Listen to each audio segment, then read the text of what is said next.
My Adventures with Superman is probably my favorite DC animated project since the other Superman project. Do you remember that one? That one was good. It was good. Also Batman the Long Halloween. That one was good too. But like we're talking about Superman here. So, you know. Anyways, I watched the entirety of the new My Adventures with Superman series, which so far is 2 episodes. So you could say I wasted my time on this. But I didn't because the show is great. Like I'm telling you, the show is amazing. It's so weirdly good. Like I don't understand why it's so good. Well, I actually do understand why it's so good. I'm here to talk about that because this is a YouTube video talking about my adventures with Superman. So the beginning of this series is Clark as a kid. He is trying to get his kite out of the tree, but he can't because he doesn't know he has superpowers yet. He's not Superman. But when a lady with her baby, hey, that rhymed. When a woman with her baby comes speeding down the road and there's like a bunch of cracks in it, Clark tries to wave her down, but it doesn't work, and he figures out he has superpowers during all of this.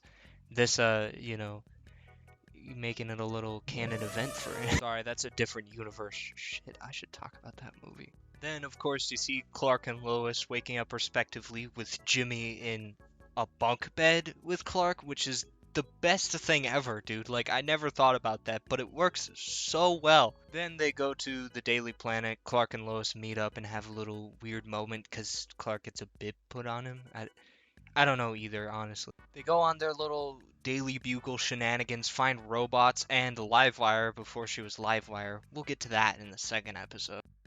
But one thing that strikes me about this whole show so far is that everybody's characters are intact. Nobody is dumbed down, nobody is made like the butt of a joke, and if they are, then they get to make jokes later in said episode. Everybody is fully themselves. Clark is still a humble, good guy who just wants to do the right thing. Lois is still the Spitfire reporter that can find a story around every corner and wants one constantly. Still lovable though. We all love Lois Lane.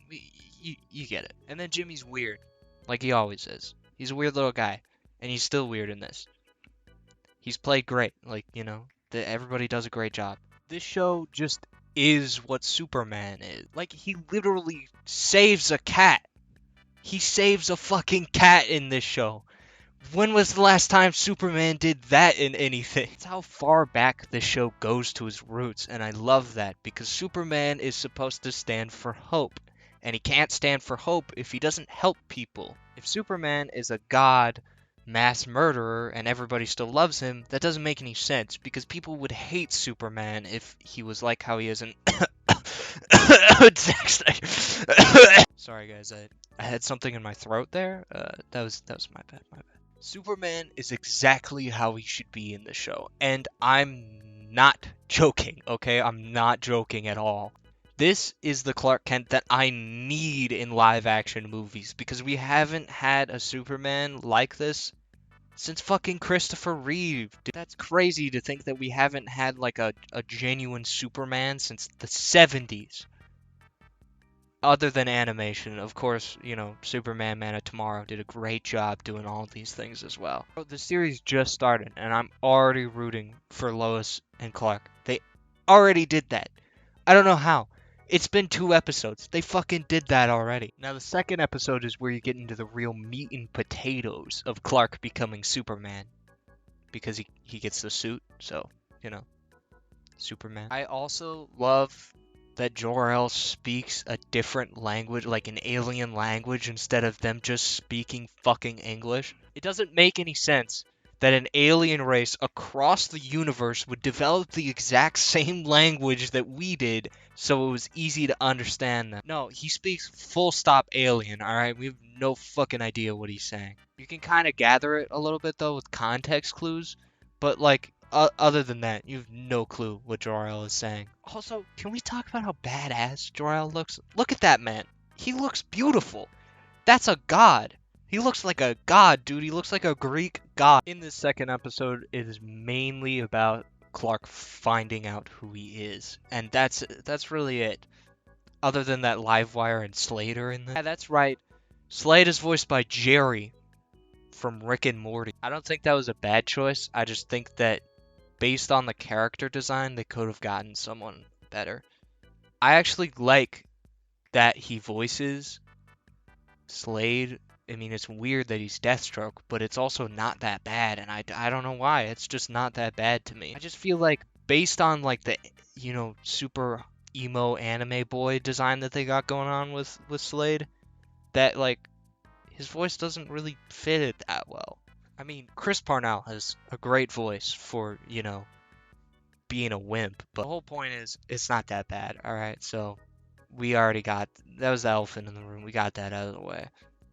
I mean, it is a little weird that like a Batman slash Nightwing slash Green Arrow villain is in a Superman TV show, but we'll see where they go with it. Hopefully they expand the universe, because I would actually love that.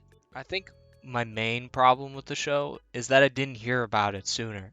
Like, seriously, what is up with that? Why are there not more people talking about this show? It's phenomenal, and there's only 2 episodes. I'm 100% keeping up with the show just based on the characters alone. The story has been pretty intriguing so far. All the characters have been, like, themselves. It seems like the people who are working on the show know who Superman is. He's supposed to be that signal of hope that anyone can look up to. And they've already kind of like set that in motion based on what they've been doing in the first 2 episodes, and that's great. I fucking love that. So please, do yourselves a favor. You can watch the first episode on YouTube.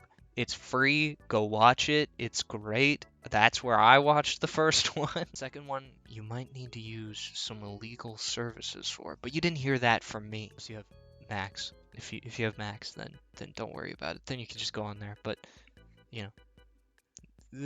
anyways, thanks for watching this stupid ass video. Now I'm gonna go cry in a corner because I need more subscribers. And if you don't subscribe, I'm gonna continue crying.